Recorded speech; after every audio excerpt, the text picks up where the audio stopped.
The U.S. Department of Justice is currently suing 25 states, most of them, almost all of them, run by Democrats, but all of them either states that are definitely blue or lean blue. In other words, they're not going after any red states.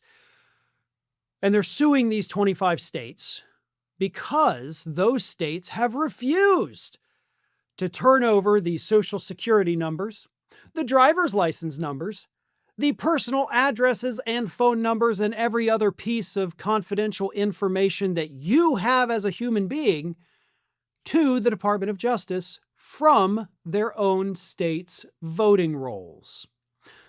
In other words, the DOJ is compiling a list of all the voters in this country, including all of their personal information, and the Democratic-controlled states are being sued for not turning it over.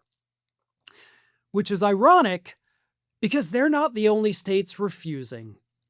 According to a new report, 6 Republican-controlled deep red states, and when I say deep red, I am talking West Virginia, I am talking Texas, Mississippi, red states are also quietly, to much less fanfare, refusing to comply with the DOJ's request, with some of them outright saying, there's no reason the DOJ would ever need this. So, kudos to those red states. I think that deserves a little bit of credit, right? I mean, don't want to give the red states too much credit. They're still very oppressive with their state legislation. But this is a positive sign, and positive signs should, in fact, be applauded. Even if it's only once, even if everything else they do sucks, you don't have to praise them for that. You can still hate them for it. But Trump's authoritarian push to somehow take over the voter rolls of every state is so over the line that even these deep red MAGA states are looking at it and telling Pam Bondi's DOJ, go screw yourselves, you're not getting our information. So the big question, of course, is why do they want it? Why do they need it? Well, according to the administration, they need this data so that we can make sure that everybody on the voter rolls is actually a legal citizen and not an illegal alien trying to vote. Because as everybody knows, the main reason anybody would sneak across one of our borders here or be smuggled into the United States in the back of a cargo van with 30 other people crammed in like sardines, the only reason they do that is because they want to come over here and vote. Yeah, that makes total sense, right?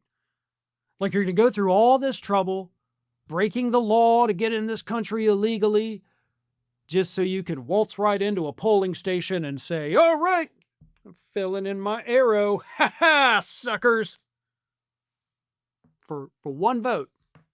That's why. In the eyes of this administration, that is why people come over to this country illegally.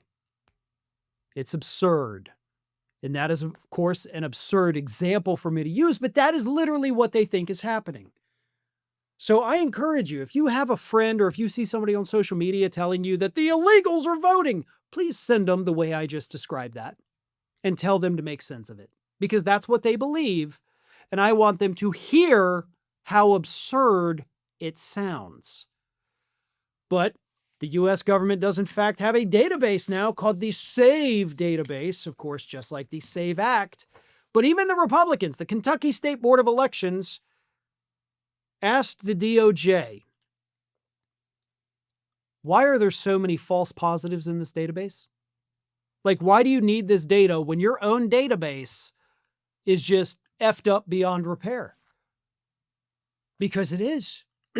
It's giving false positives, claiming that people who are legal U.S. citizens, some natural-born citizens, the government's own database is telling us these people are illegal, have to be removed from the rolls, when that's not accurate.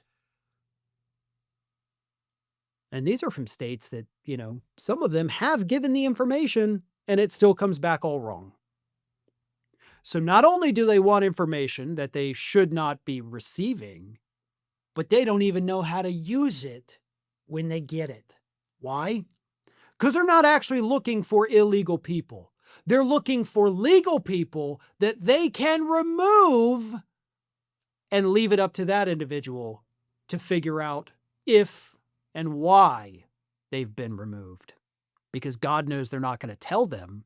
They'll have to figure that out on their own when they go to cast a ballot and then likely get arrested for trying to vote illegally, even though they are perfectly legal. Thanks for watching, and if you are not already subscribed to the channel, please do so, and do not forget to like and comment and share widely among your friends.